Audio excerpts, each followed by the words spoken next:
Fight fam, smash that like button, subscribe, and hit that notification. Class in session. One of the skill sets Bam Rize is known for is Lomachenko-esque dynamic footwork and angles. He's a southpaw who of course fights majority orthodox fighters, so the lead hands and shoulders are aligned. Bam gets around that lead hand and shoulder with hop pivots and front step shuffles to an advantageous position called the weak side angle, where he can pretty much do what he wants without return fire until his opponent matches the footwork. His opponent, Juan Francisco Estrada, isn't a flat-footed fighter who will allow that weak side angle to his opponent so easily. Estrada normally uses lateral footwork against either stance fighter, preferring to circle to his left, which in this case denies the weak side angle to a southpaw seeking the advantage.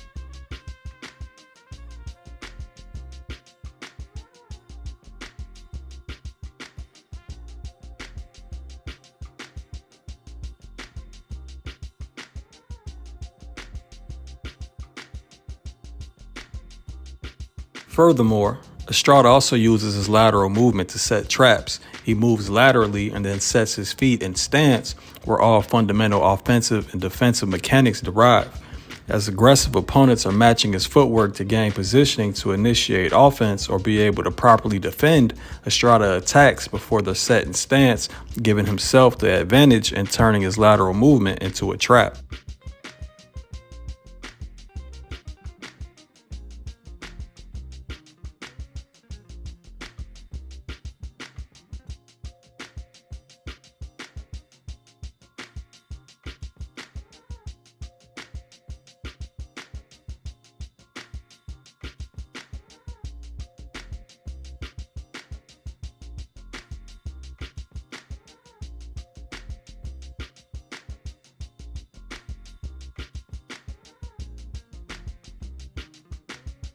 One of the issues Bam might have with Estrada's lateral traps is his tendency to use improper fundamental footwork when he attempts to gain back positioning on an opponent moving laterally. Amongst other fundamental flaws, Bam crosses his feet. You're taught to never cross your feet in boxing because of the balance issue it creates. You can't throw effective offense with crossed feet. You can't properly execute defensive mechanics with crossed feet. So when Estrada uses lateral movement, not only is Bam vulnerable being second to the new position, he may also be caught unbalanced.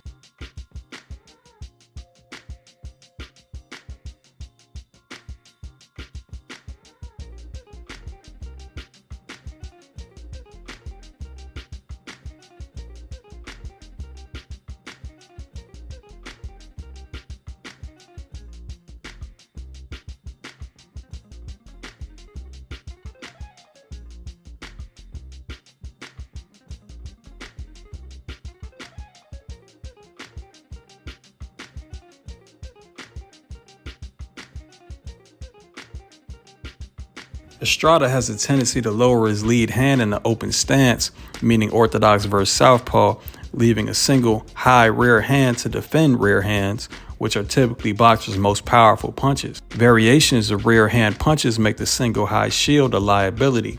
The rear hand punch can be a cross or hook to the body or head. If both shields are up, you have a larger surface area protecting those scoring targets. But one shield up means a smaller surface area, which often forces the defender to guess and anticipate what rear hand punch is coming. If he guesses wrong, he'll be hit by his opponent's most powerful punch.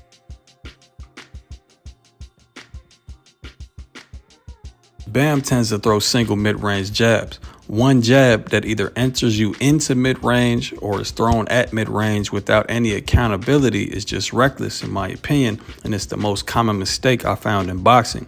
It's often accompanied by a lazy jab that doesn't come back to defending a target, making it even more egregious.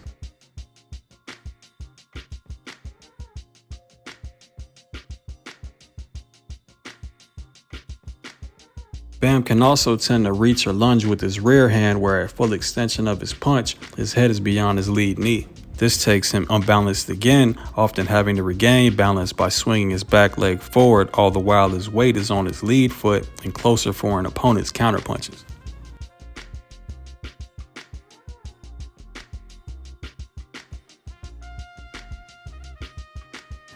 Estrada just so happens to be a great counterpuncher. Estrada pretty much has every type of counterpunching tactic in boxing: check hooks, pull counters, split entry aka simultaneous counters, step back counters, reverse shuffle counters, slip counters, and block and shoot counters. That single mid-range jab, a reach, or a lunge likely gets Bam touched up.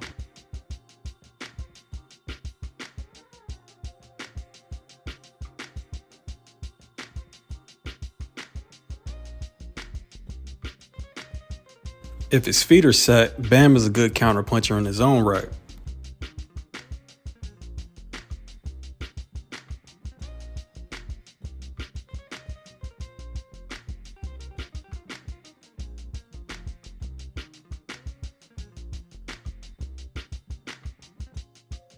But against Estrada, that could be a positive or a negative, as Estrada sets traps for his counterpunches. The typical bait is a throwaway jab or rear hand that he expects to be countered, then he pull counters the counter.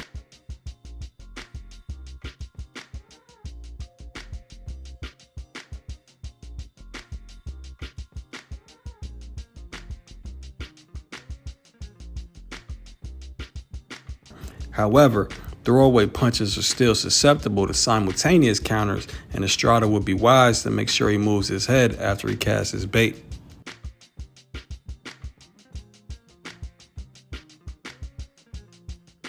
Another skill set Bam is known to be great at is his feint game. Feints are just punch or position pump fakes used to either freeze or force a reaction out of your opponent. Either can be capitalized on. If they freeze, then the punch I'm faking will likely work when I throw it with intent to hit the target as I was initially aiming for. If they react defensively by moving their guard to take away a target, I can use the same feint and change targets to where the defense just abandoned. If the reaction is offense, I can use the feint as bait for a trap. Bam makes reads off his feints very, very well. If and when Estrada rests in equal positioning and allows Bam to set in stance, we're guaranteed to see the feint game. Although in Bam's last fight versus Sonny we saw him switching defensive guards, Bam has historically utilized the high guard.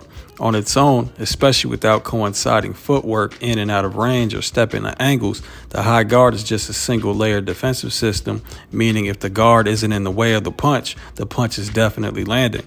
Bam has taken his fair share of licks using just the high guard as his only layer of defense, and Estrada also knows his way around it. Whether Bam defaults to the high guard for the majority of the fight is a question mark.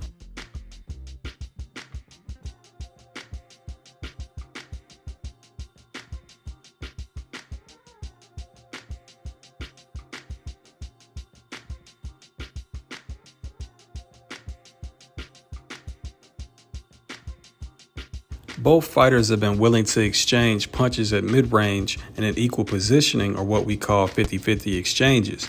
Here, athleticism is a major factor as the quicker, more powerful fighter has the advantage. Also, since both fighters are bound to be hit, the better technical punch, which also typically expresses an explosive power, may win the exchange and possibly the fight. Bam typically loads up on punches more often than Estrada does in these exchanges and likely will have the advantage in this scenario. Just food for thought on power: at the 115 weight class, Bam and El Gallo have two common opponents and both stopped and went 12 with the opposite.